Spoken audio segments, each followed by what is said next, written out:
Welcome. Cool. Okay, I'm going to get us started because we have a lot to cover today. So I don't want to keep you 2 hours again this time. So we're going to get moving first. The first thing we're going to do, everybody, is we're going to season our salmon. Hey, Talia. So everyone grab your sheet pan that has your parchment paper on it. Grab your salmon and open up your package of salmon if it's not already open, and place your salmon fillets on your sheet pan with the skin side down. Okay, you're gonna get your hands dirty. That's okay, we'll just wash our hands in between. But go ahead and put your salmon onto your sheet tray, skin side down. We're gonna season this first thing so that it has time to kind of marinate. And then we'll put it in the oven at the very end so that we can serve it kind of warm, okay? So I actually have 2 huge pieces of salmon here because I like leftovers, so. Okay, so put your salmon down on your sheet tray and rinse your hands. Question? Yes? We have 1 steak and 1 fillet, so what should we do? You have 1 fillet and 1, that's fine, just put them both down on this sheet tray. Okay, thanks. Okay, so everyone has your, hi Anne, hi Kailani and Gianna, hi. Okay, Is it okay if I use tin foil? Yes, you can use foil or parchment paper. Hey Zachary, hey Al. Okay, so grab your salt and pepper. We're gonna season with salt and pepper first. So as I've always said before, when you season any kind of protein, you wanna season from on high so that you don't get clumps of salt. If you have kosher salt, that would be ideal. So if you can, try to use kosher salt. Yeah, just like that, Talia. And then you can either just take a big hearty pinchful, or you can put some into the palm of your hand and just sprinkle it over the top so that there's a fine layer of salt all over your salmon fillet.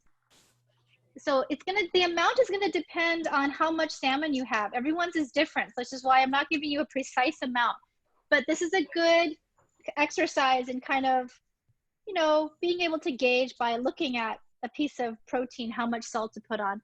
So just make sure that there's a good fine layer of salt all over your salmon, just on the flesh side. We're not going to season the skin side. So I'm doing that with I have 2 pieces of salmon, so I'm going to do that with both pieces. So season your salmon well, and then go ahead and take your pepper and grind some pepper over that too, if you have a grinder, or just pour some pepper over it. Same thing, just a nice layer. Doesn't have to be too much. But make sure every piece of the salmon is covered with some salt. If you see clumps of salt, it's okay, just kind of spread it out.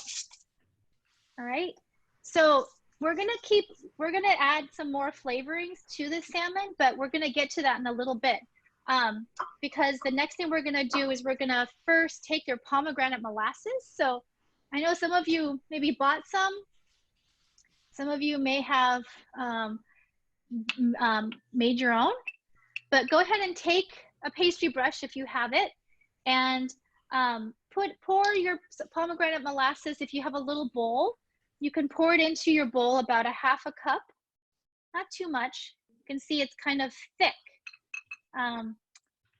You can taste it if you want. If you haven't tasted it yet, go ahead and taste it. It's see if you can describe it, what it tastes like to you. It tastes fruity, right? It tastes like pomegranate. It's syrupy. Yeah. Lynna, are we supposed to have the oven on? Oh yes, turn on your broiler. Thank you. Turn on your broiler. We're just preheating right now. So yes, sorry about that. That was the first thing I was supposed to ask you to do. So go ahead and turn on your broiler or your oven to the highest heat possible. If you have a grill, you can turn that on now too. Some of you I know are using a grill. Sorry, that was the first thing I should have asked you to do. Thanks, Chris. All right, so turn on your broiler, have your salmon seasoned. We're gonna now brush a layer of the pomegranate molasses onto your salmon. And Lynna, and the reason, if we're making the molasses still, how long is it gonna take it to cook down? depends how many cups of juice did you put in? I put in a cup, but I can put in more if you think I should. Oh, no, I think that's plenty. Okay. Yeah, it's okay. Just let it keep boiling down. You can add a little bit of sugar also. The sugar might help it kind of thicken up a little bit. So I'm just, but yeah, you want to get it to a point where you can brush it onto your salmon without it kind of sliding off all over the place. So just one layer, and we're just going to let this kind of penetrate into the salmon. We're going to add another layer on after it's in the middle of baking. So leave your pastry brush and your pomegranate molasses out, because we're going to come back to this in a little bit. Can you put it on the sides of the salmon also? You can if you want. Yeah, you can. Let's see, did I? I did. I did a little bit, yeah. In fact, why not? Let's put some on the side. Why not? More flavor. Good thought. Okay, but just make sure it's seasoned well.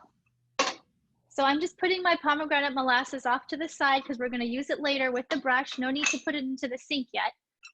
And then I'm going to set this salmon aside for now. We're going to do some prep work, and then we're going to add a couple other things to the salmon. But let's just set this aside for now. And we're going to come back to our cutting boards. And the first thing we're going to do is we're going to take our zester. If you have a microplane or a zester. It's a, okay, what? Oh, if you didn't prep your beans, what is that? Like if you, what do you mean? Who had a question about beans? Oh, so if you did not cook your beans yet, you should cook them, or use a can. You can use canned garbanzo beans. All right. So take your zest. If you have a microplane or a zester, if you don't have a microplane yet, I suggest getting one, because I'm finding that I use it every single week with you guys. Have you noticed that? We use a lot of zest. We use this to grate ginger and garlic. So if you don't have one yet, I would add this to your shopping list. So go ahead and take something to zest your orange with, and zest your orange over the salmon. Okay. So actually, I'm going to bring my salmon back. Sorry about that. So just go ahead, and what I do the technique I use when I zest is I'm right-handed. So I take my microplane in my right hand, and I hold my orange with my left hand, and I just scrape the microplane up and down the orange, just like this. So rather than, I just kind of rotate the orange around, and I let the microplane do all the work. I let my right hand do all the work. So you see what I'm doing here? I'm zesting the orange, just the orange layer, just that zest. You can kind of smell the orange oil. And then I want this zest to be sprinkled all over the salmon. So I'm going to take some of the zest right now, and just put it over the salmon. I'm going to keep zesting. I'll show you how I'm doing it. You see here, I'm just rotating the orange with my left hand and using my right hand to zest my orange. And see, you get this a little pile of orange zest shavings on the back of your microplane. And then this is what you can use to add more flavor to your salmon. Okay, so my orange is now bald. Save this orange. You can use it to make it into a salad dressing. You can juice it into a dressing, or add it to a salad. And then I'm just taking the zest off of my microplane and just sprinkling it all over my salmon. It's going to be clumpy. That's okay, because it's naturally a little bit wet. And then we'll just let it kind of sit on top of the pomegranate molasses and the seasoning. Okay. And keep your microplane handy, because we're going to use it again in a little bit. So I'm going to set aside my salmon. I have some zest on my hands. That's okay. Okay. So I'm going to set my salmon aside. We're going to do some prep work now. And I think in the future, I'm going to have us have you do this ahead of time. I'll talk slowly. I know some of you I can see are still zesting, so keep zesting. Taryn, do you have a question? I see you waving. No? Okay. All right. For those of you who are ready, I'll talk slowly, but the next thing we're gonna do is we're gonna chop some garlic and parsley. We're gonna chop a lot of garlic at once, everybody, because what I find saves time is if you do one ingredient at a time, and then you can just use it later on throughout your cooking process. You don't have to stop and chop garlic every time. So I'm gonna break off about 7 or 8 cloves of garlic. And while some of you are still zesting, I'm just gonna talk a little bit too about the cookbook we're cooking from today. This is one of my favorite cookbooks. It was written in 2005 and it's called Zahav. And it's by a chef in Philadelphia named Michael Solomonoff and Stephen Cook. And you can see how vibrant and pretty the pictures are. I love this cookbook. There are a lot of really awesome vegetarian recipes in here, and also meat recipes. But what I like about it is that it has a lot of really great recipes for some of the foods that we love to eat from the Middle East. So like hummus and baba ganoush and salads and pita bread, laffa bread, and stuffed grape leaves. So we might cook out of this cookbook again in the future, but today we're cooking 3 recipes out of this cookbook. Okay, so I'm breaking off my garlic. Hopefully most of you are almost done zesting your orange and spreading it all over your salmon. If those of you who are ready can move on to chopping and peeling and chopping your garlic. Any questions so far? All right. Lynna, this is Yeah. Diana. I have a question. Hey. Hi. So the salmon, our broiler heats up really fast, and so Okay. can you give us some warning before the salmon needs to go in? Because Yeah, we well, turned it on, but then we turned it on and then just turned it off because it's already like, you know. Yeah, what's gonna go in next after we prep in about maybe 10 minutes is the eggplant. Oh, the eggplant's So you're gonna, going in the broiler? the eggplant's gonna go in first. Okay, so we're going to be putting something in about 10 minutes. Yeah, as soon as Okay. we're done prepping the garlic and the parsley. Okay, thank you. Sure. Okay, so as we've done in the past, we're gonna smash our garlic to make it easier to peel. So I'm taking each clove and I'm smashing it with the side of my knife. And then I have my garbage bowl nearby and I can just peel my garlic directly into there. Okay, so go ahead and peel your garlic. Question? Yeah, Can you see my screen? Chris, is this Chris? When like garlic and shallots start growing, Uh-huh, can you still use them? yeah, you can. Potatoes, no. Potatoes, once they start sprouting, you cannot, but you can with garlic and shallots. Okay. The flavor might be a little bit more mild, and you'll see some green in it, but I've totally used it before and it's been fine. You don't have fresh. Okay. Yeah. All right. Lynna, So, yes, how many cloves again? I use 7. I'm using about 7, but you can use more or less depending on how much. You're going to be using this garlic throughout this meal, this cooking, this prep. So I'm having you guys cut up a lot of garlic at once, and then later we can just use it as needed. We're going to be adding it to our recipe, our different salads and dishes as needed. Okay. Auntie Lynna, Yes. I already I already took off the peel for the garlic. Do I Okay. like mince all the garlic or no? Yes. Oh, and what I usually do is I cut that brown part off. You know, Yeah. that tip. Mhm. Yeah. Yeah, I Cut already that cut off. Okay. Good. Then start mincing. Go Okay, ahead. thank you. Sure. So I think in the future, folks, I think we're going to, I'm going to have you chop the garlic ahead of time because I realize that we spend a lot of time with prep, and I think you and I, we've all cooked together long enough that I know you know how to cook, you know how to chop garlic now. I don't have to walk you through it anymore. So I think in the future, I'm just giving you all a heads up, especially you veterans. I'm going to have you prep some of the ingredients ahead of time, if that's okay. It'll save us time. So I'm just cutting off the tips, the brown hard tips that I don't want part of the stem. I'm throwing it into my compost bowl.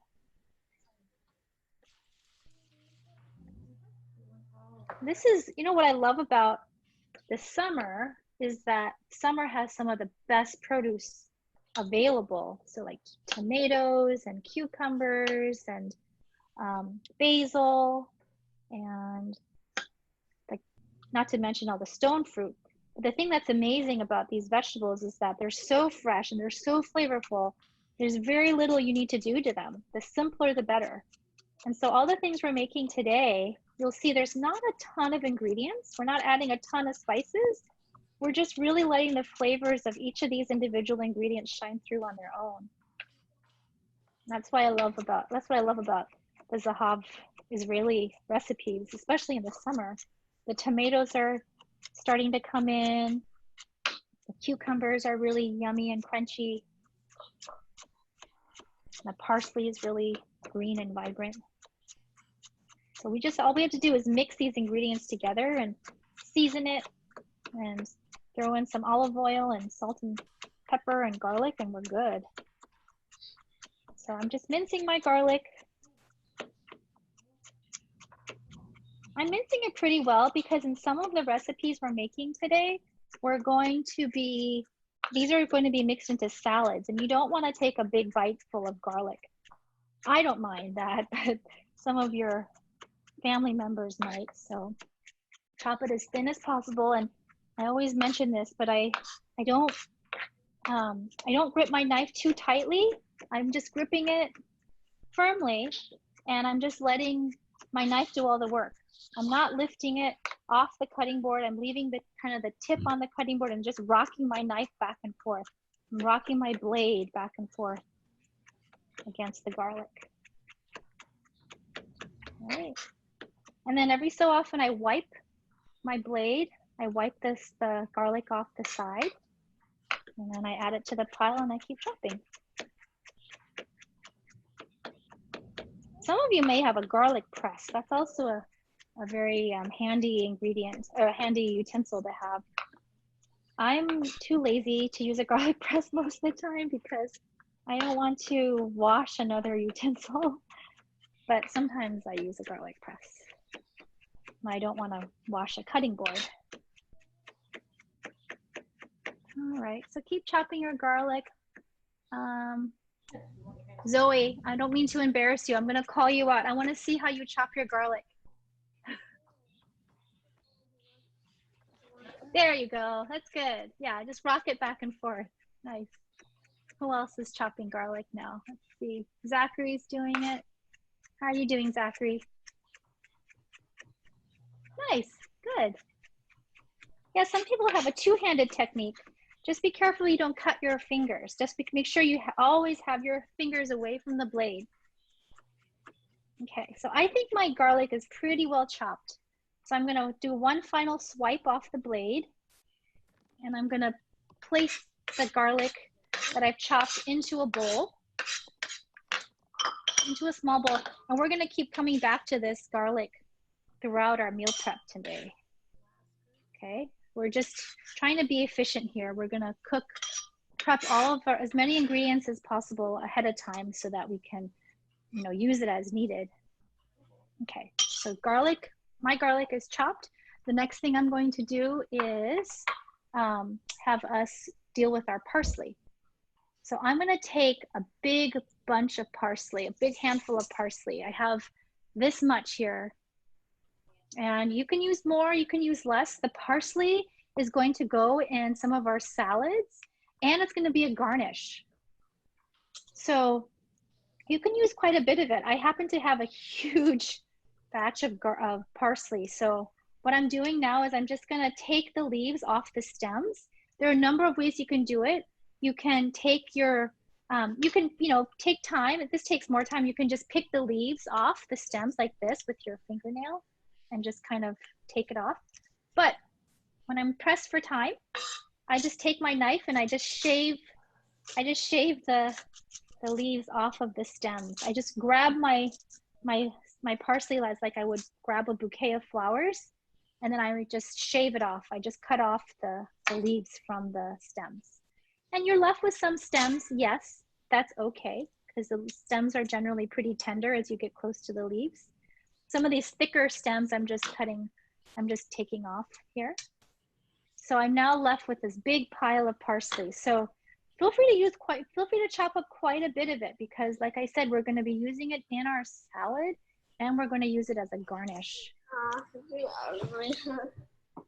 So Lynna, this is Lisa. Oh, hey. I wasn't reading carefully and I got the wrong kind of parsley. I didn't, I got the regular parsley, not Italian parsley. Is that okay? Oh, you got curly? It's fine. Just you have.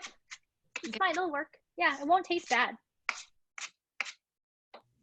So parsley, you kind of need to, I'm using a two-handed technique where I'm holding the tip of my knife at the top and I'm just chopping it through. I'm cutting it in a very different technique right now as I did with the garlic. So again, I'm using quite a bit of parsley. If you have a lot of parsley that you bought and you don't have any other use for it, you might as well just chop it up now, because we can use quite a bit of it to garnish too. But this is also going to go in our salad. So as the parsley gets chopped finer and finer,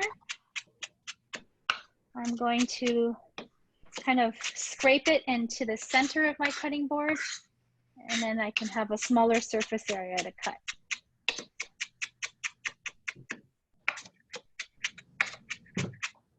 I know this takes time, but trust me, it'll pay off in a little bit when we don't have to stop and recut parsley every time we need it. We're just cutting it all at once. All right. This is also when it's really handy to have a sharp knife.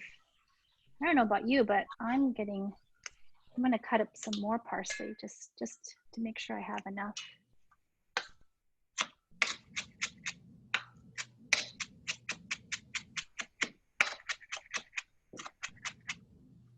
So I used to work at this I still work at this bake shop called Bake Sale Betty, and there was a cook there who used to be able to chop a pile of parsley like this, and I'm not kidding, 30 seconds. He used to laugh at me and how I chop parsley because he could chop it so much faster. Think about it whenever I chop parsley. His name was Jimmy. Remember my name? All right. So my parsley is pretty well chopped. It's minced finely. I'm going to show you what it looks like. Let me just move that orange. So it's kind of like, you can see it's chopped pretty small, like that. Okay. I'm going to add it to a bowl so that I can use it whenever we need it to later.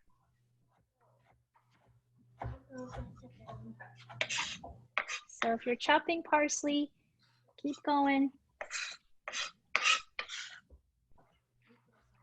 Okay. And for those of you who are almost done, I'll just let you know the next thing we're going to work on is our eggplant. We're just going to do one quick thing to it and put it into the broiler. So Diana, if you turned off your oven, you can go ahead and start turning it back on again, because we're going to broil our eggplant. So this meal is also about multitasking. We'll be checking our eggplant every so often as we're doing other things. So I've just scraped off the parsley off of my cutting board. I put it into this bowl. So now I have a supply of parsley available and my supply of garlic. All right. Were we supposed to put the eggplant in? Not yet. We're going to do that together. Okay, so Taryn, go ahead and grab your eggplant. because we're gonna deal with that next. So everybody can grab your eggplant. I'm using a globe eggplant. It's this globe because it's big and round. And I've left the stem on. I've washed it, so if you haven't washed it, make sure it's washed. You just need to rinse the side. And I know it's not everybody's favorite ingredient. I admit I did not like eggplant when I was growing up, but I've really grown to like it. And actually Emmett loves eggplant since he was a tiny baby. He's always liked eggplant for some reason. I think he thought he likes the creamy texture. And the thing that's really fun about eggplant is that it picks up other flavors really well. So we're gonna add some other flavorful ingredients to it in addition to charring it a little bit. So I'm taking my eggplant and I'll wait till most of you are done. I see some of you are still chopping. So we're gonna cut our eggplant vertically. So we're gonna cut it up and down, not horizontally, but vertically, latitudinally.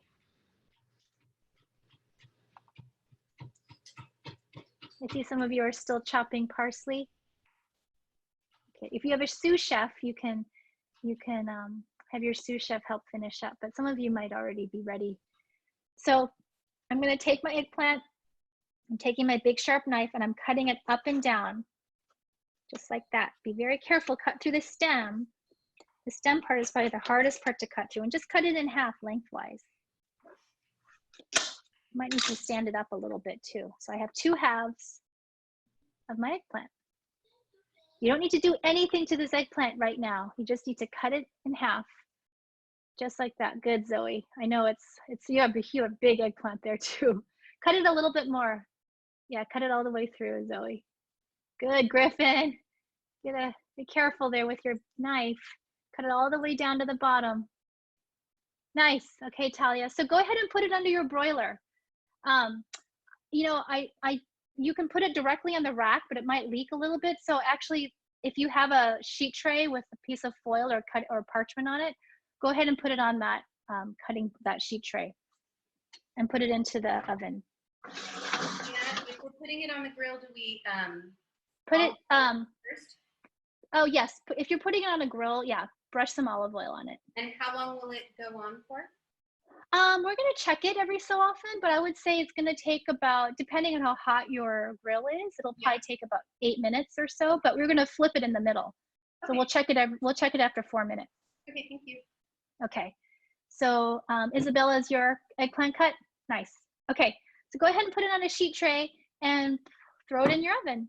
I'm gonna set my timer at the same time so that we can check our eggplant at the same time. My top oven rack is about like 6 inches from the burner on top. Hey Google, set a timer for 4 minutes. 4 minutes, and that's starting now. All right, so I just put my eggplant in. You didn't have to do anything to it. Just throw it in, and we're just gonna let it burn. All right. Okay. So with our same cutting board, what's so great about this is you don't need to wash or change cutting boards because we can just use it all at the same time. Let's get ready to prep our Israeli salad. So tomatoes and cucumber is what you're gonna come up with, you're gonna put together next. Okay, so get your tomatoes and cucumbers out. Let's cut up our cucumbers first. So hopefully your cucumbers are washed. If not, go ahead and give them a rinse. I'm using Persian cucumbers because they're really crunchy and the seeds are really small. You don't have to cut the seeds out or anything. I'm just stacking them, like 3 of these together. I'm gonna use about 4, I think. I mean, I'll use 4 cucumbers total because my cucumbers are about this size. Depending on if you're using an English cucumber or a Persian one, it'll determine how much you use, but I'm using 4 cucumbers that are about this size. And I'm just stacking them together, and I'm gonna cut the ends off of each side first. Again, I'm just doing this to save time. I'm just stacking them together. I'm just cutting them all off and throwing this into my compost. I'm gonna take 1 cucumber at a time. I'm gonna cut it in half lengthwise, and then cut each half again, 3 or 4 strips, depending on how thick your cucumber is. So I have these little strips of cucumber. They don't have to be too skinny. I'm going to cut them all down, cut them in half vertically, and then I'm going to cut each one into 3 or 4 strips, each half. I'm just going to make a little stack of cucumber logs.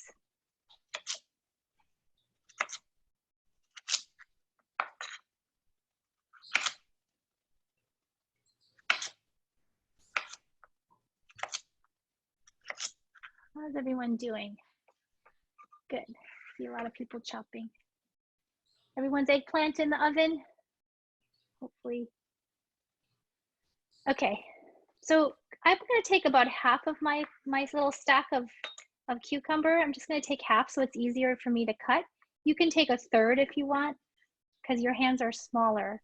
And but I'm just going to cut these into small little triangles. And these triangles are each about this size. You can see here, they're pretty thin. They're like maybe like a third of an inch, half a centimeter maybe, like that. They're all about this thin. Lynna, Dad wants to say hi. Hi, Tony. Hi. Hi. How are you? Okay. He woke up Good. from his nap and he said, "Is Aw, Lynna here?" I know he's I'm right here. I'm in your like, kitchen. I'm in your kitchen. Where's Hayden? Is Hayden not cooking with you? Hayden just went on a 10-mile run, so What? he's Oh my taking gosh. a shower. Yeah. Okay. Well, Alice is working hard on dinner. Bye, Yeah. Kathy.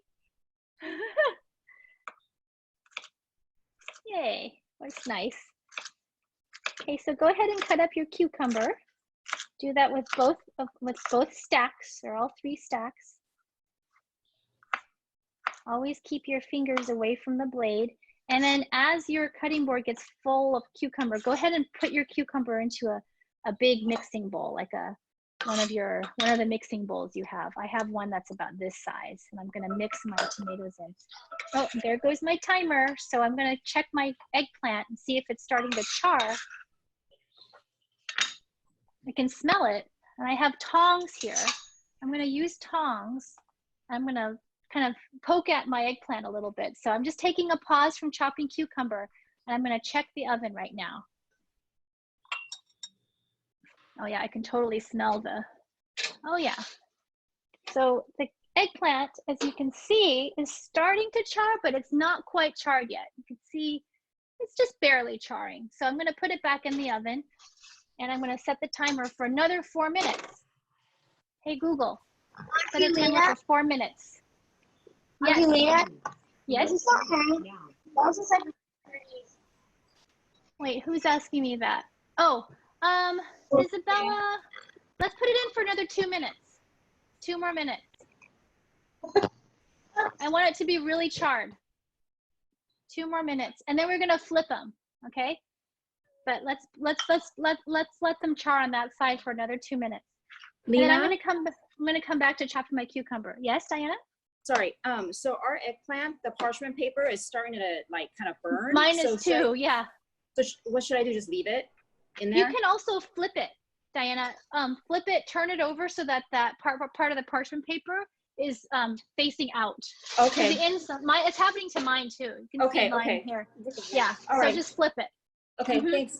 That happens to mine too. So go ahead and keep chopping your cucumber.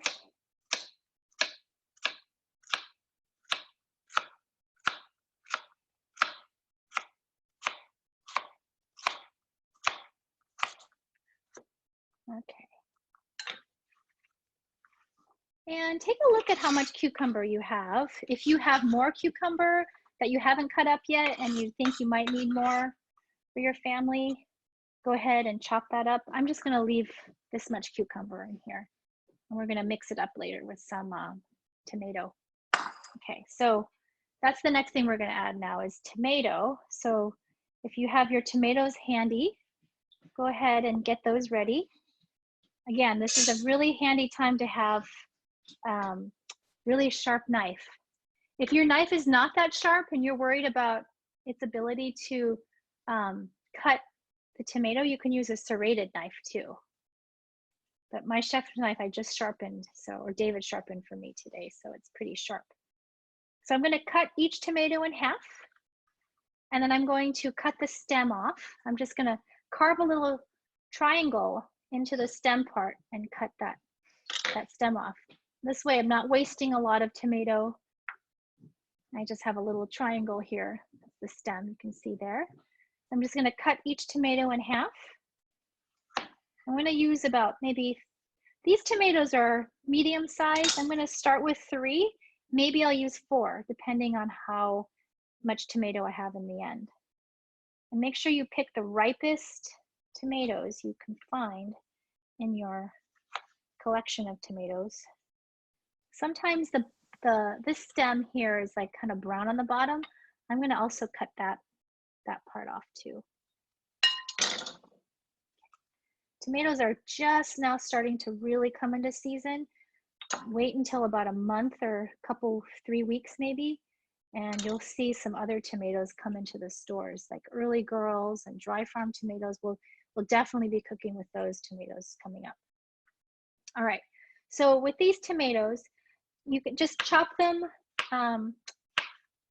into roughly the same size as your cucumber. So what I've done is I've just sliced them into wedges, like relatively thin wedges.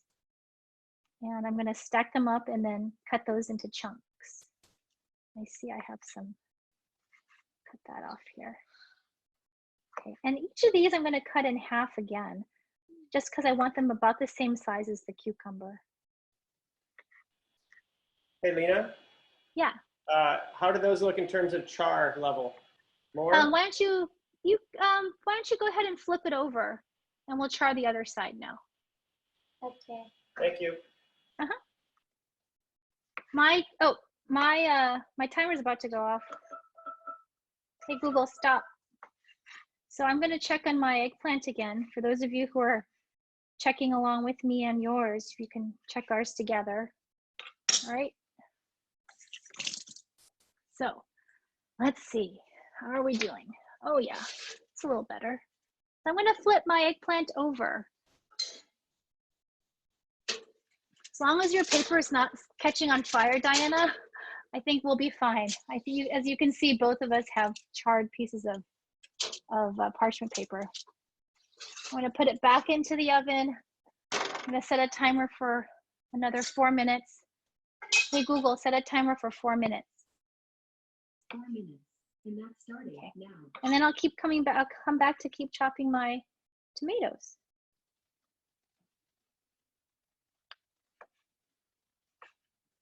And this applies here too. This is a really yummy summertime ingredient, and you don't have to do a lot to it to make it taste really good. Just a little salt and pepper and garlic, and there you have a salad.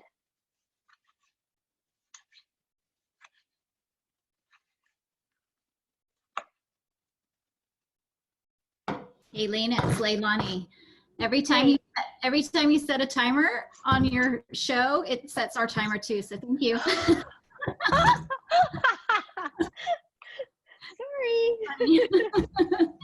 That's funny.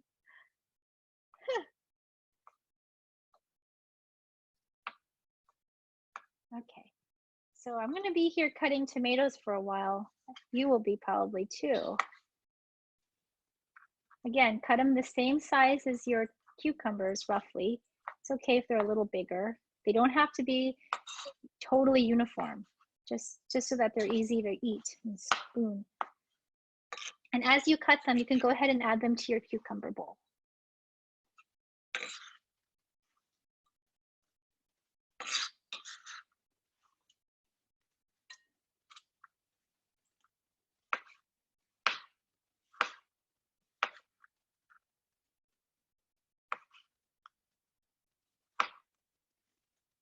So this cookbook I'm cooking from, the Zahav cookbook, came out about 5 years ago in 2015. And the chef came to town to do a series of dinners at some restaurants in the Bay Area. And so at one of the dinners he did at a restaurant in Oakland called Camino. My friend Melissa and I got to meet him, and we told him that we love your cookbook. He signed our cookbook. He took pictures with us. And we told him that for my friend Melissa's 50th birthday that weekend, I think it was a Thursday night when we met him, we told him we were going to be cooking a feast out of that cookbook for Melissa's 50th. And he said, hey, I'm going to be here until Saturday. Can I come? And I was like, seriously? You want to come to our house? He's like, yeah, where do you live? And my friend Melissa lives in Oakland, in the Oakland Hills. And so we're like, well, she's in the Oakland Hills. And he's like, yeah, I kind of want to come. And my friend Melissa and I were like shocked into silence.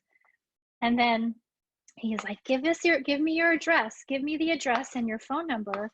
And so we gave him the address and our phone number. We're like, we don't expect you to come. You know, we know you're really busy. You have all these events. He's like, I know, but this sounds like something really fun that I'd love to be at. It was, you know, and it's your friend's 50th. And Melissa and I were so excited. And then he turned to his publicist, which is the person who kind of manages his publicity, his events. And he was like, hey, it's okay, right? What time does my plane leave? She's like, your plane leaves at like 10:45. He's like, that would give me enough time, right? And she was like, I don't think so. So we were very disappointed. He's like, I'm still gonna try to come, but he didn't come, but at least he was willing to try to come. So I was very tickled by that. How's that tomato, Zoe? Good. You know what really makes tomatoes taste especially good is if you add a little salt to it. The salt adds, pulls out the flavor. Okay, there goes my timer, my eggplant timer. Hey, Google, stop. Okay, so I think this is, you know, I'm gonna turn it over. This is how charred my eggplant is. I think it's still feeling a little firm. So I think what I'm gonna do is put it in another 4 minutes. I really want it to get kind of soft. I want it to be easy to handle and I want it to get mixed into something else. So setting my timer again. Hey, Google, set a timer for 4 minutes. So I think after that, it'll be about done. Does this look good, Lynna? Clayton, why don't you, ooh, that's a really nice char. How, does it feel soft yet? Yeah, I think. Does it feel like squishy? Well, not all the way. Yeah, turn it over. Turn it over like that, and let's put it in for another 4 minutes. Okay. Okay. Auntie Lynna? Cool. Yes. Yes.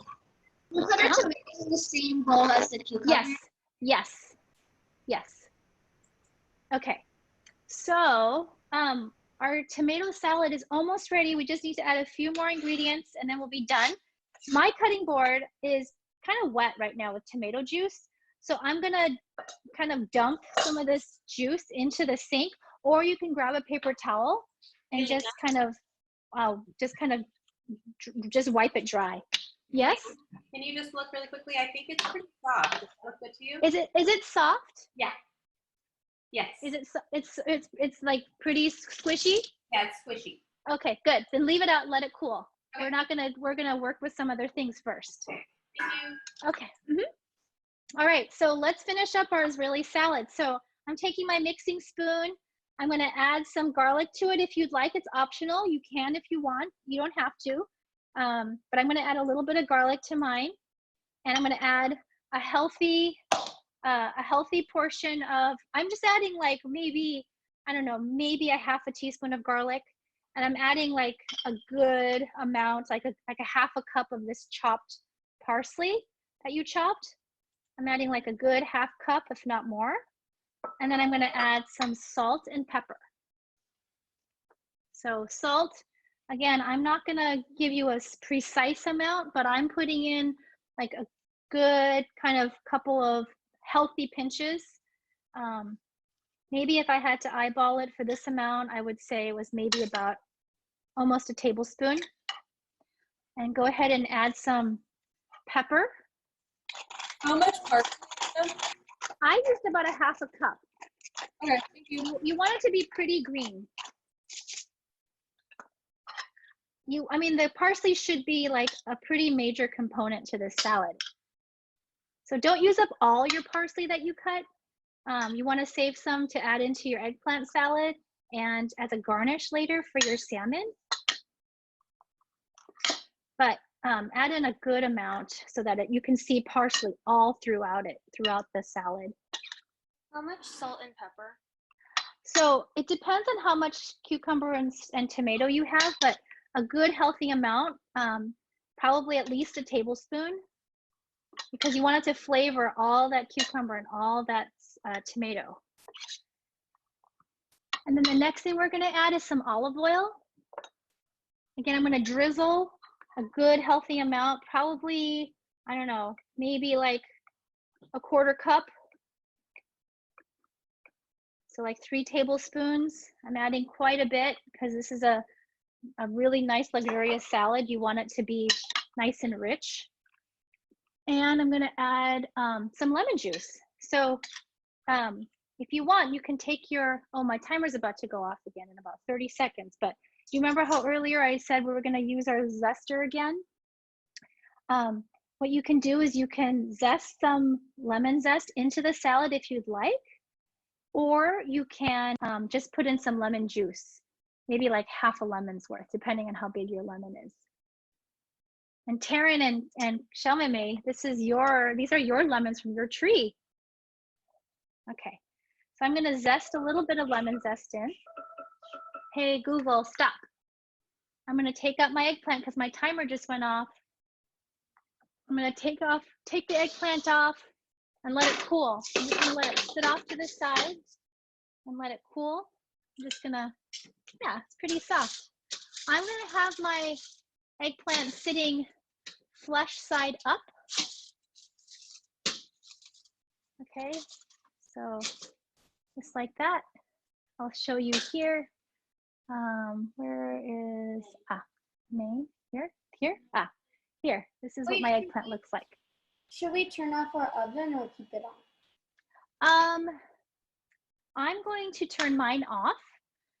You will be using it again in a little bit. Depends on how quickly your oven reheats. I'm turning mine off right now because we're gonna use it probably in about maybe 15 minutes.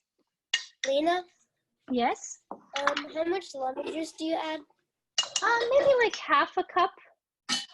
Or, I'm sorry, not half a cup, a half a lemon's worth, depending on how big your lemon is. I'm gonna put in about, and you see how I'm doing it, because some lemons have seeds. And I see like Taryn and Xiaomei's lemons do not have a ton of seeds, but some of them do. But I'm just gonna squeeze it into my hand. I'm using my right hand. I'm gonna squeeze with my right hand and I'm gonna catch it in my left hand. So in case there are any seeds, it'll catch, my left hand will catch it. How much zest? Okay, how much zest? You don't have to put on a ton. Maybe just like, I don't know, like, maybe like a 1/4 of a lemon's worth, not a ton. Okay, and then make sure you mix well. Mix your lemon juice into your salad. Lynna, And then, yes. there's another way to get the lemon juice out if you don't want to get your hands all sticky. Oh yeah, what's that way?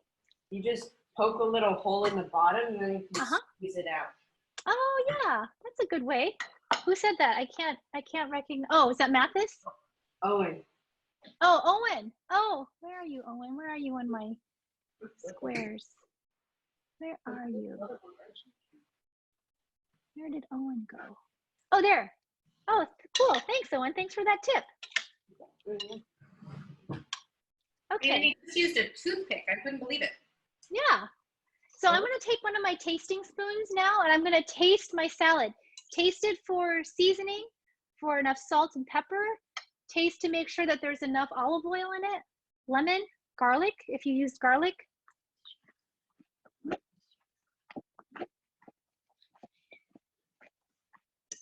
Our executive producer doesn't believe me. I think it tastes good. She wants to taste it. What do you think? More salt, more pepper, more olive oil.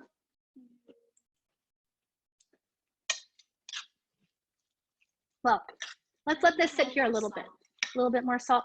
If you think yours needs a little bit more salt, go ahead and add a little bit more, but also know that as it sits for the next half hour or so, it's going to continue to marinate. Okay, so I'll add a little bit more salt. Oh, and then yes, Clara says it would taste a lot better with red onion, but that is not the salad we made today. Okay, so I'm gonna set this salad aside and we'll get back to it later. The next thing we're gonna do is our hummus.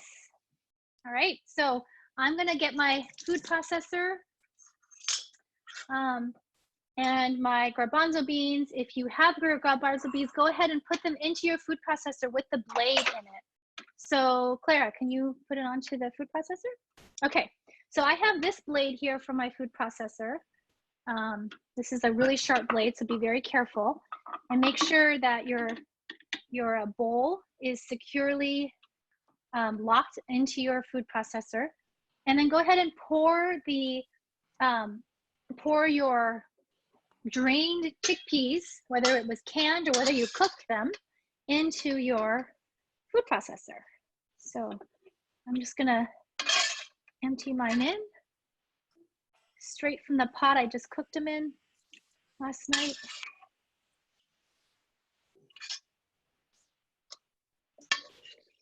And I don't know, did anybody cook their chickpeas? Anybody else cook? Yes, no? Lynna, Cameron's family did. Oh, cool. Me Nice. too. You did? Who said that? Shamame? Taryn? Yeah, us. Nice, good. Piper and Chris did too. Yay, awesome. Lynna, I did. This is Alice. I did, but I totally misread your instructions and I accidentally made 34 ounces of chickpeas, so I'm gonna have a lot of hummus. Oh, okay. That's okay.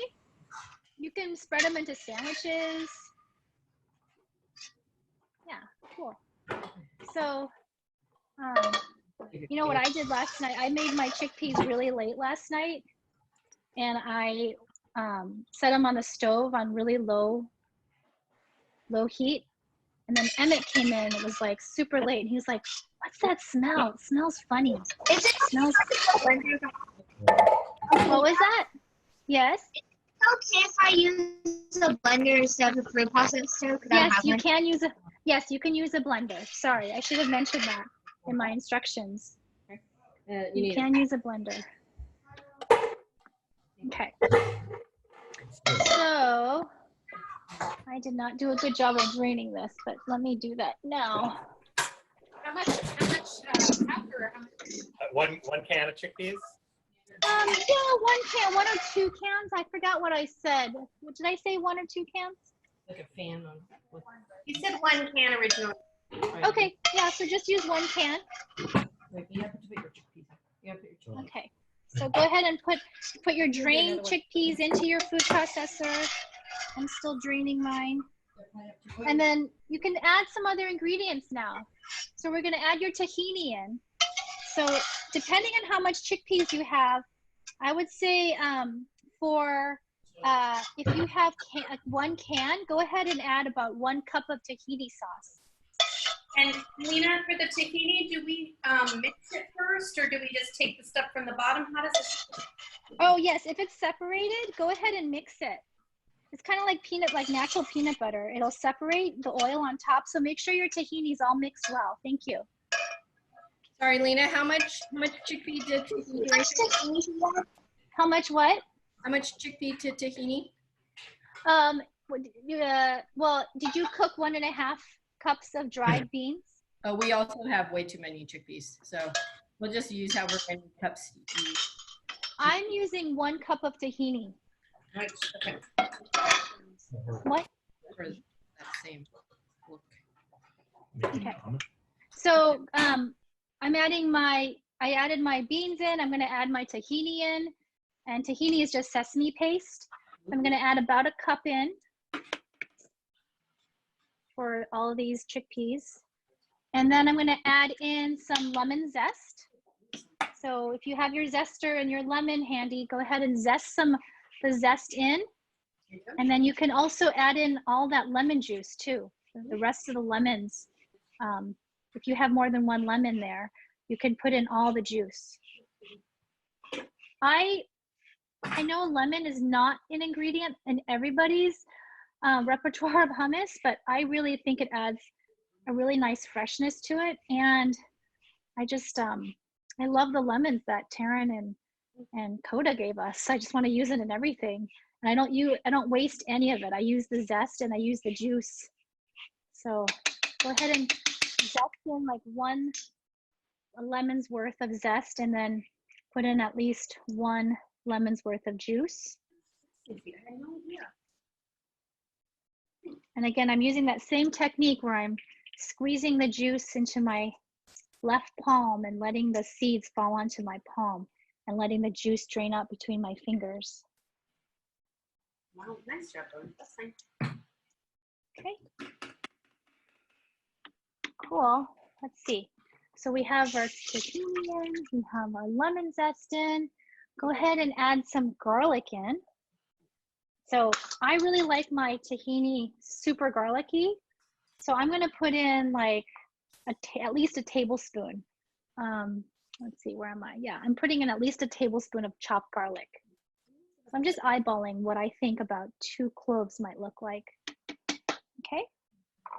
And then add some salt. Again, eyeball how much salt, how much beans you have, and how much salt you might need. I'd say for those of you with a can of chickpeas, maybe start with about a teaspoon of salt. And you can add more later. Cameron, for those of you who cooked your chickpeas like I did, I cooked about 1.5 cups. I'm using maybe almost a tablespoon. And now I'm adding in pepper. And Lynna, if we had just a can of chickpeas, how much garlic would you say? I would say about a teaspoon. It depends on how much garlic you like. I like mine super garlicky. Okay. So a can, I would say maybe like a teaspoon of garlic. Auntie Lynna? Uh-huh. How much? Wait, so do we squeeze lemon or zest it? Both. I'm putting in both. Okay, and then how much salt and pepper? Did you use a can of chickpeas? Yeah. So I would say almost a teaspoon. Almost a teaspoon of salt and almost a teaspoon of pepper? Almost a teaspoon of salt. Pepper is to taste, depending on how spicy you like it. How much garlic for super garlic fans? Oh, I put in like a tablespoon. Awesome. Okay. Don't forget your tahini. And again, the tahini is not salted generally, so that's why we're adding salt. Okay, so I'm gonna start putting on the lid of my food processor. I'm gonna start processing my chickpeas and my hummus mixture, all right? So once you're ready with all your ingredients, go ahead and do that, and then ask me if you have any questions. Hey, Lynna, did you say olive oil in there too? Did I miss that? Not yet. I'm going to have you guys drizzle olive oil over the top. You can if you want.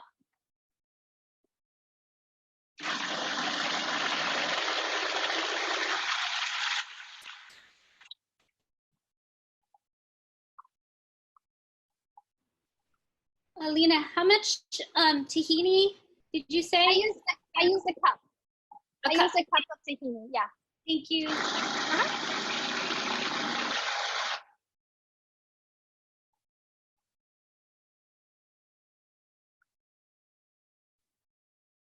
All right. How's everyone doing? Lynna, it's super duper thick, so I'm guessing we're going to need to put some olive oil in there. Or tahini, yes. Or lemon juice. Or lemon juice, okay. Yeah, any of those ingredients could help it. I'm going to take one of my tasting spoons now and taste the hummus.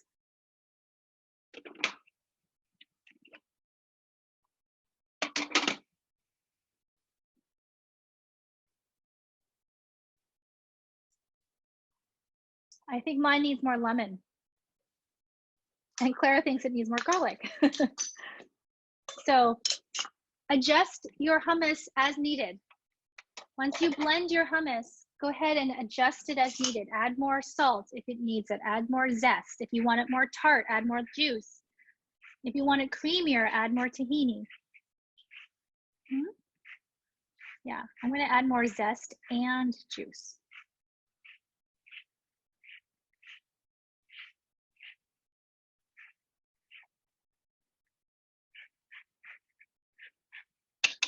And the thing with hummus is that it's this really lovely blank canvas. You can put all kinds of different seasonings in. Some people like to put cumin in.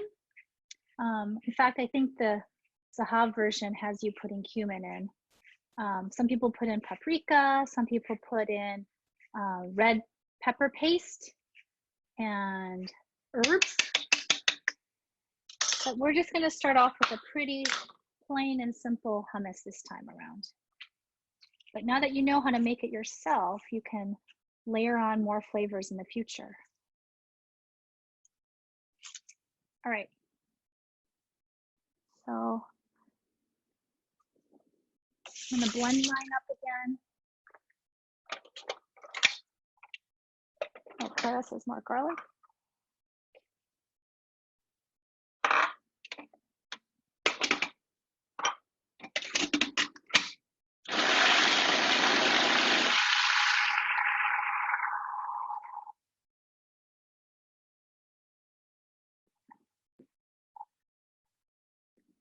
All right, how's everyone doing? Remember to taste along the way.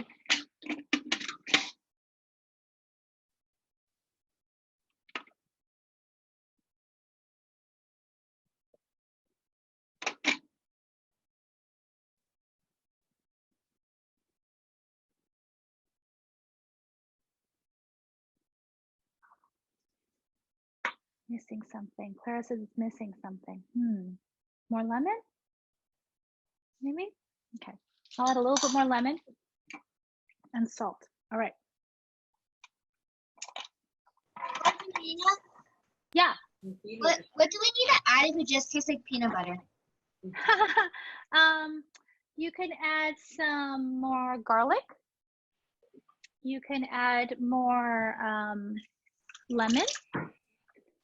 And then you can also, if you want, I mean, we're going to be dipping this.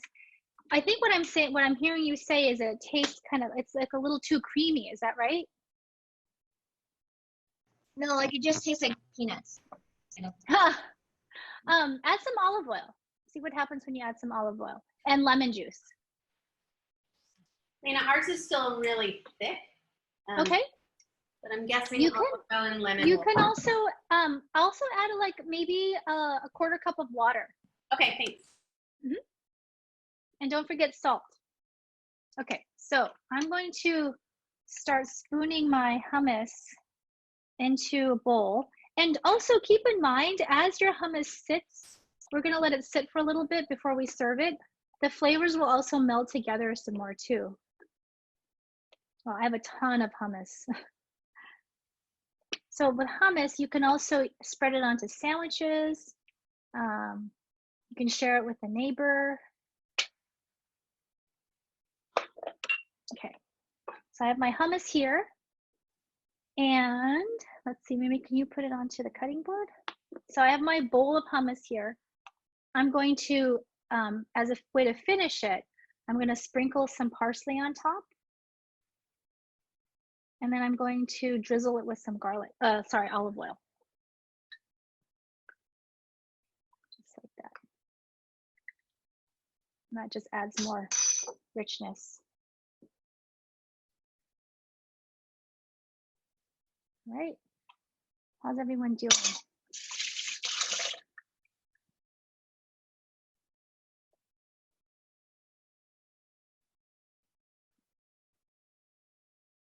Okay.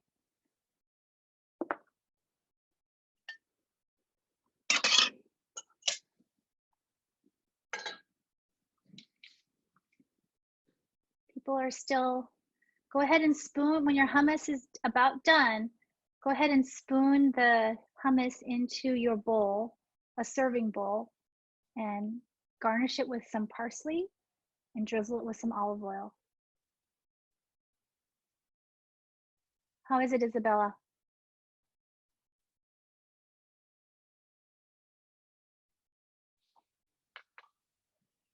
How's everyone's doing? Any questions? You like it, Camille? Oh, you like it, Caitlin and Camille? Yeah, good.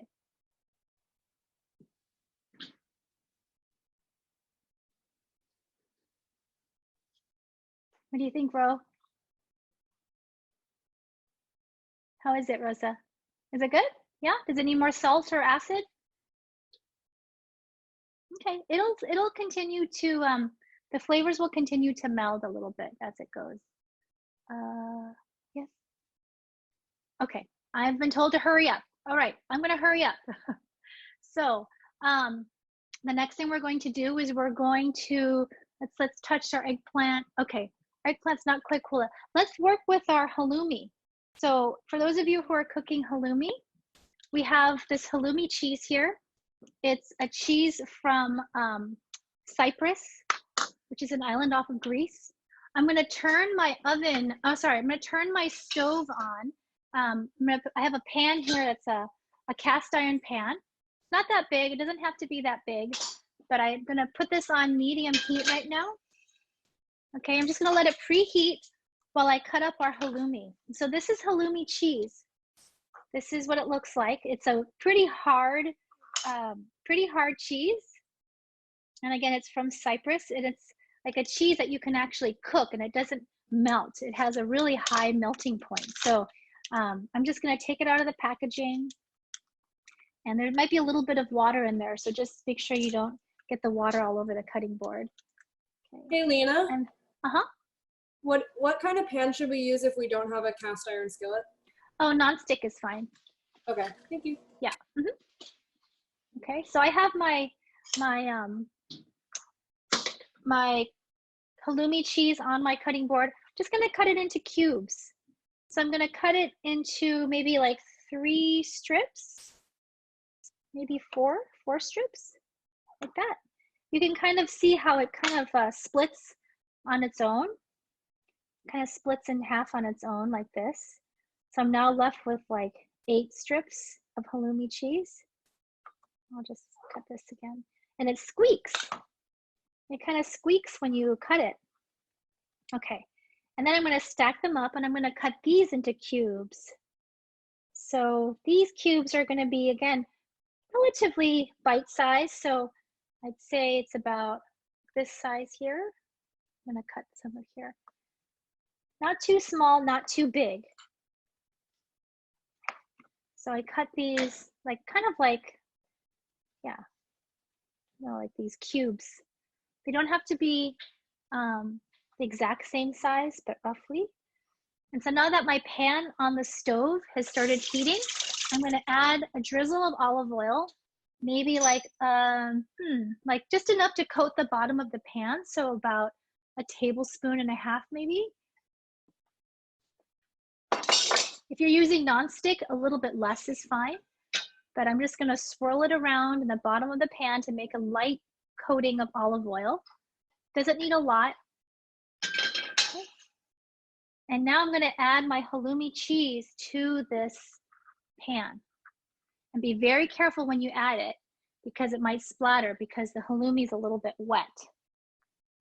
Okay, so I'm just adding the halloumi cheese to the pan. If your cutting board has gotten wet again, you can go ahead and take a paper towel and kind of wipe it off. That's what I'm gonna do. And I can hear the cheese starting to sizzle. And we're just gonna let it brown. There's very, very little we have to do to this halloumi. We're just gonna let each side brown. So while we finish up the rest of our cooking, we're gonna let the halloumi brown on the stove. And I have my heat on like medium heat, medium to medium low, depending on your stove. Question?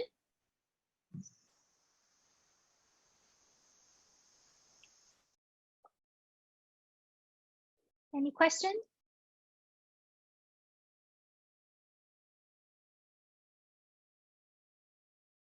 Okay.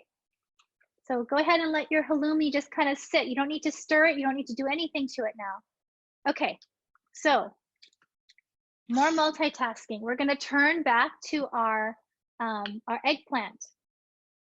And for those of you who turned off your oven, your broiler, you can start turning it back on because we're going to be, well, Diana, maybe you and I have pretty powerful broilers, but if your broiler takes a while to preheat again, go ahead and turn it back on.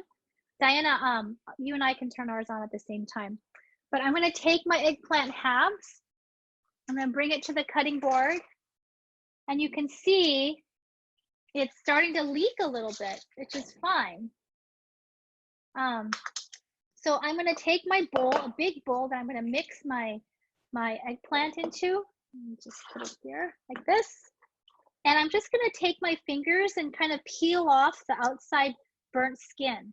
You see some of the skin is pretty charred. It's starting to come off. So I'm going to peel most of it off. You don't have to catch every bit of it. It's okay. This is edible. It's not going to kill you to have some. It's okay. But I'm just going to take off the pieces that are easy to take off.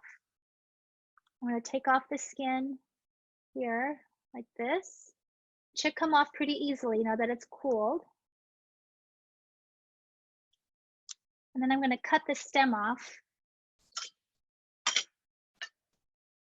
There. And we don't need the stem. I'm going to cut the stem off. Okay, I'm going to put this peeled olive eggplant on my cutting board. I'm going to do the same with my second half. I'm just going to kind of scrape off the peel. You can do it over your bowl so that it catches the juices. The juices will flavor the salad. You can see I'm just peeling off the skin. It should come off pretty easily now that it's cooled. And then cut off the stem also.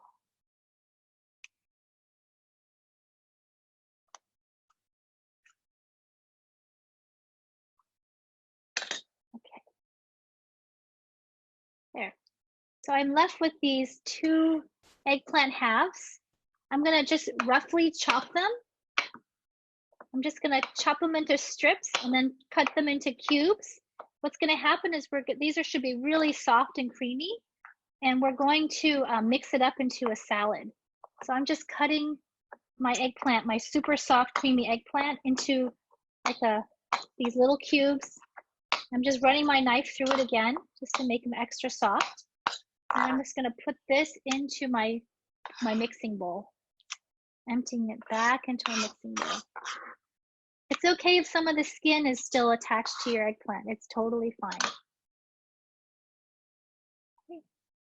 Actually adds a little flavor. I'm rinsing my hands because the eggplant's kind of soft and wet. I'm looking at my halloumi, and my halloumi is still browning. I'm just going to take a spatula and kind of flip one piece and see, oh, it's still not quite brown at all on the other side. So I'm going to just let my halloumi sit on the stove. It's just going to keep browning. And then now I'm going to turn back to my eggplant once you're done cutting. I have my pile of softened eggplant in my bowl. And I'm going to add more garlic. Okay, so I'm going to add maybe like a teaspoon of garlic. I still have a little bit of garlic left in my bowl, and we're going to use this to season the salmon in a few minutes. Okay, so I'm adding in my my garlic. I'm going to add in about a 1/4 cup of olive oil. And I have 1 eggplant, so I'm using about a 1/4 cup of olive oil. I'm just kind of eyeballing how much a 1/4 cup is. It does not have to be exact. I'm adding in salt and pepper. I'm using about maybe about 1/2 teaspoon of salt. You could add more later if it's not salty enough. I'm adding some pepper, like 10 grinds. And I'm going to add some parsley. And for those of you who really like tahini, since we have it, you can also add it to this salad. So here's my dressing, or here's my salad here. If you want, you can add some tahini to it, and that basically makes it into baba ganoush. You don't have to, but if you don't mind the taste of it, you can. For those of, how much olive oil and how much garlic are we supposed to put? I used a 1/4 cup of olive oil, and I used about a teaspoon of garlic. Okay, thank you. Isabella, you know how your hummus was super peanutty, like soup? It tasted super like peanut buttery. What you can do is you can add like a tablespoon of that to this salad too. Especially if you have a lot of it left over, it'll make it creamier.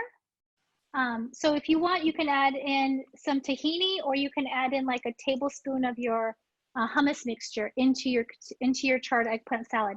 If you want it to be just eggplant, it's fine too. Lena, did you say that if we added tahini and then mashed it up, it would become baba ganoush? Yes. How much tahini would you add to make it baba ganoush? You can add like a 1/2 cup. Wow, and it's to taste, Ginger. Mashing it up. That's to taste. You are just adding as much or as little tahini as you want. This is like the magic of tahini night. Thank you so much. Yeah. Yes. I have another tahini recipe I'm going to have you guys cook with me soon. So all these ingredients that you're buying, I will make sure that you will find other uses for them. So go ahead and taste it for salt and pepper. I'm keeping an eye on my halloumi, and my halloumi is still looking not quite brown yet on one side. Almost. Not quite. Yes?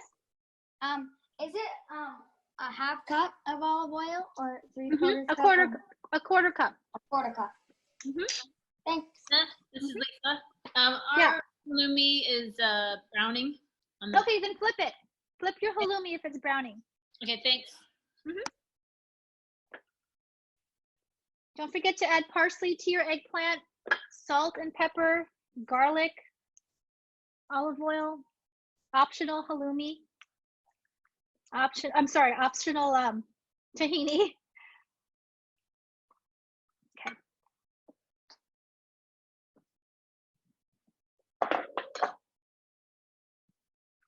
How's everyone doing? We're almost there, guys. We're almost at the finish line. I'm gonna get us out of here by 6:20 or 6:30. 6:30. Okay, turn your broiler back on, Diana and Clayton. I have my broiler on too. We're gonna work with our fish next.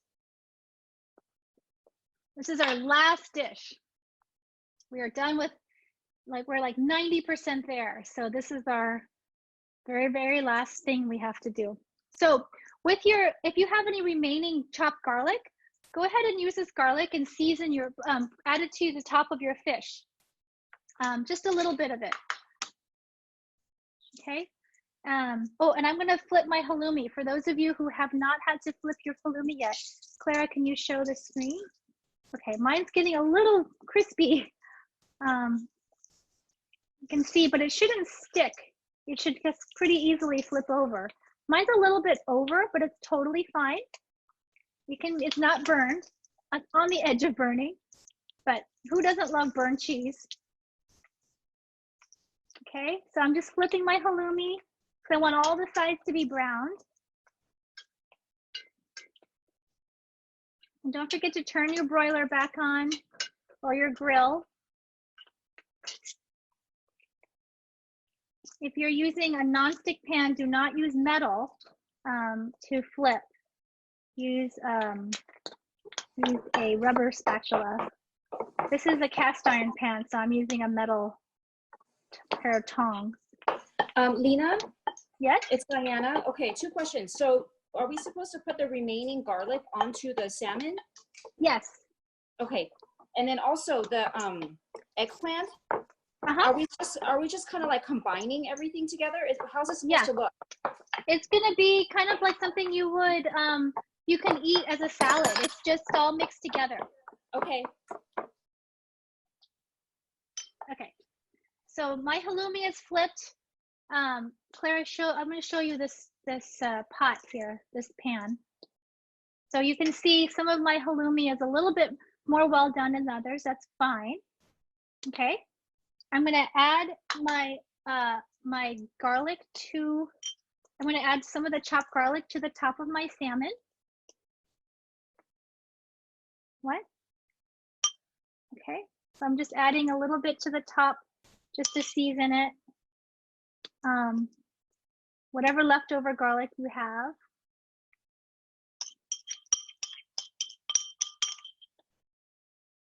Okay, good. And then go ahead and throw it into your oven. And I'm going to set a timer for 4 minutes.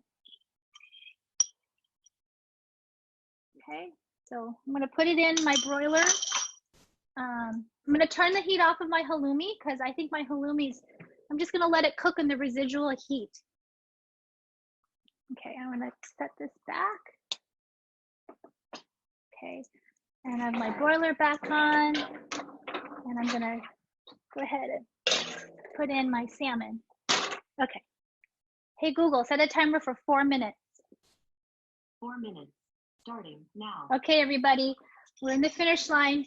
So go ahead and clean up your workspaces. We're going to start plating the halloumi. So you can grab a shallow bowl or a plate to put your halloumi onto. I'm going to use this platter here. I have a platter that looks like this. Let's see, this. And I'm going to put my halloumi on top. Once it's done browning, all the sides should be browned, or at least three quarters of the cube sides. Here. Okay. So, and then if you have olives, now is the time to put your olives into a serving bowl. That's the only use I had for the olives. I didn't mean to confuse some of you who asked whether it was okay to have pits. It's just to serve alongside the halloumi if you like olives. Lynna, is the halloumi going in something else or is it just on the side? It's just on the side. Yeah. I just want to introduce you to one of my favorite cheeses. And halloumi is one of my favorite cheeses. It's a really lovely protein if you're vegetarian. What I'm doing now is I am just spooning some olives into this little bowl here. I'm using 2 different kinds of olives. This is Castelvetrano olives, these kind of dark green olives. And I have these pitted Kalamata olives.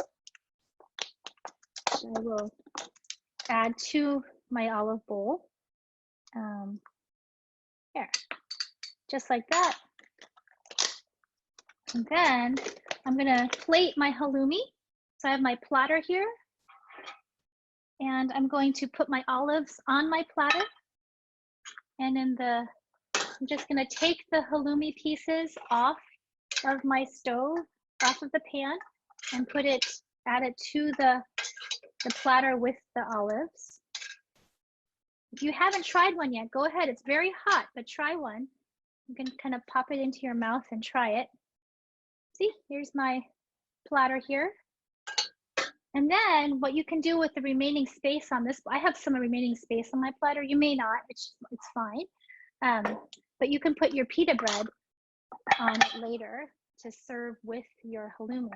So with this halloumi, I'm gonna take the last bit of parsley I have chopped. I'm just gonna sprinkle some over the top, just like that as a garnish.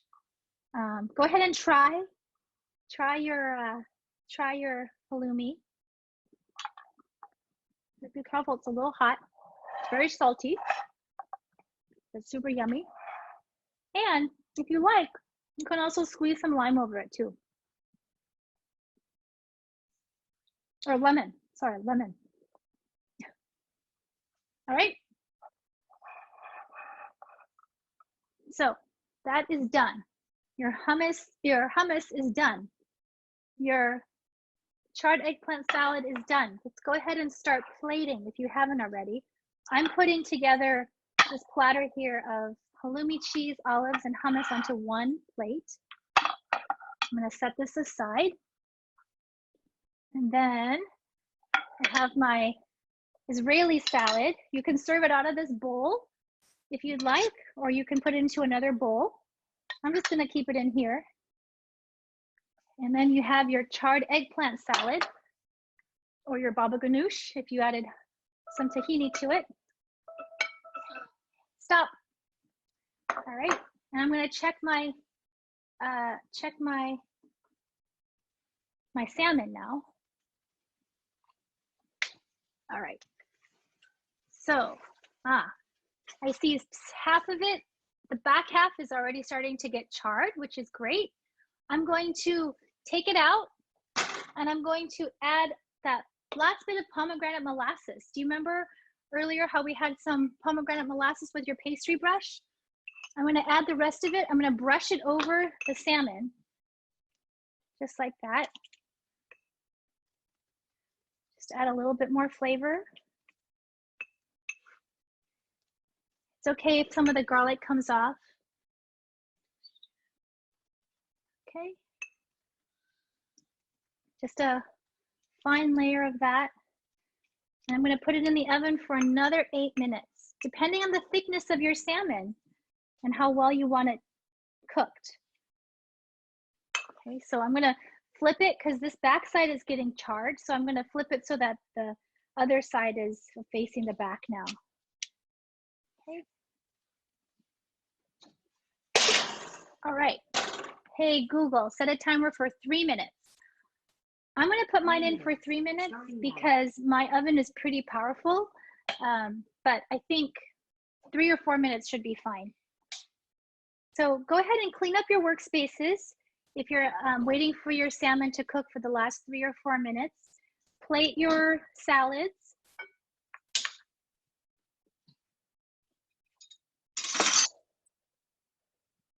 We're almost there. 6:30. I'm gonna put my eggplant into a smaller bowl. Here, this is the lighter baba ganoush.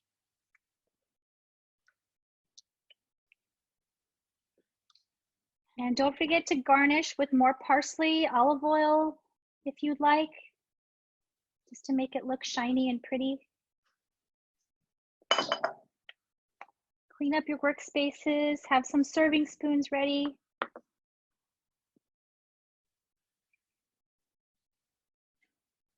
And then if you have pita bread in the residual heat with your salmon, you can also put some of the pita bread into the oven now to start heating up a little bit. So if you have pita bread, go ahead and add that to your oven to heat up for like a minute or a couple minutes.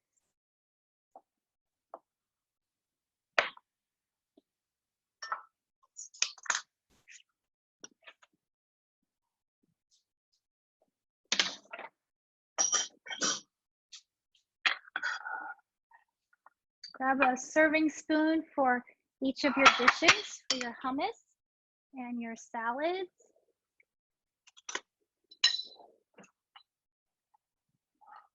There we are.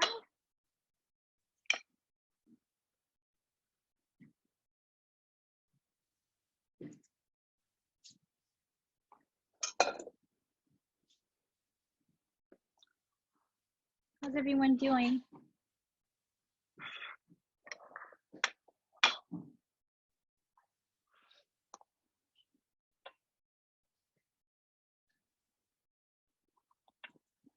Okay, I'm about 35 seconds away from checking on my salmon. If you have pita bread, now's a good time to go ahead and put it into your oven to let it heat a little bit. You can just put it directly onto your to the rack.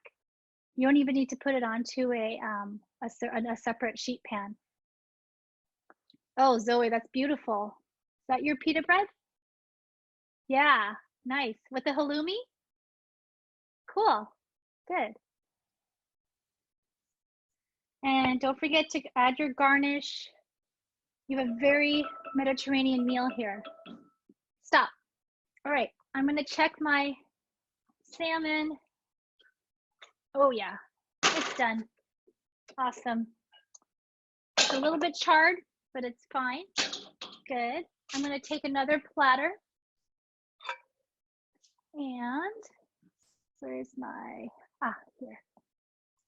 I have my platter here. I'm gonna put my salmon on it.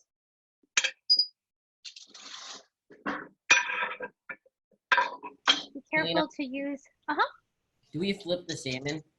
No need to flip it. If you're broiling it, you don't need to flip it. And let it just rest for a little bit on your serving platter. It's gonna keep cooking. If for those of you who want your salmon well done, you might wanna keep it in there a little bit longer. I like mine, or even like, let me just test this really quick. I think, yeah, for me, this is like medium rare. So I think this is the right texture for me. I'm testing the fattest part of the salmon fillet, and it's flaking off. So it's also gonna keep cooking as it sits. Okay, so I'm going to just take out this huge piece here. I'm just gonna very carefully take the salmon off of the tray without getting my parchment paper stuck. It's okay if it falls apart because you can just kind of reassemble it once you get it onto the platter. I'm gonna use another spatula here to help me. Okay, there we go. There. So I have my 2 salmon fillets. And what am I gonna do with this again? I've said this so many times, I feel like I'm repeating myself ad nauseum. You're probably tired of hearing me say it, but I'm gonna garnish. I'm gonna garnish with some parsley. You can put, if you have extra lemon, you can put the lemon on the side. So you have your feast. And don't forget to pull out your pita bread. If your pita bread is in the oven, it's probably almost ready to be taken out.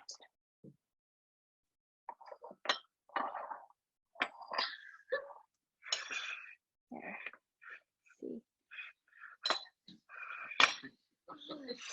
All right. How's everyone doing?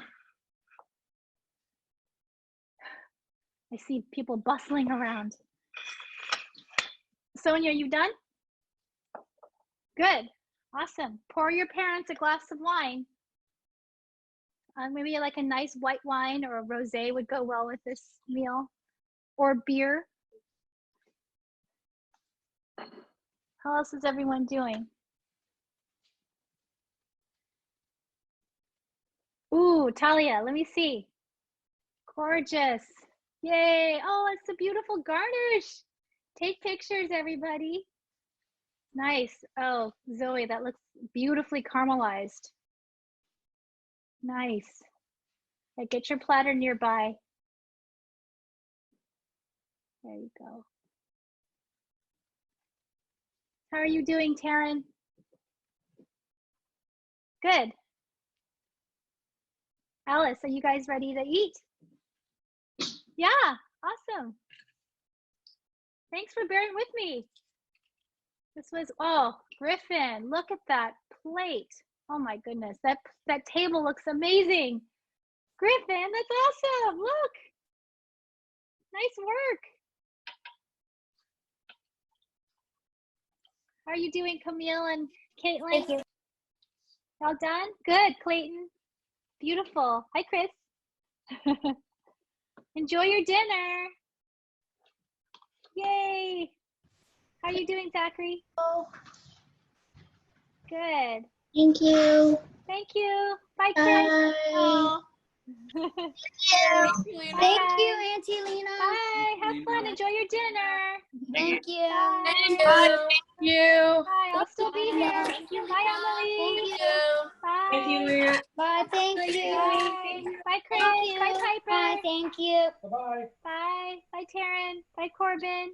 Bye, Lena. Bye, Sabrina. Bye, Chris. Bye, Pipe.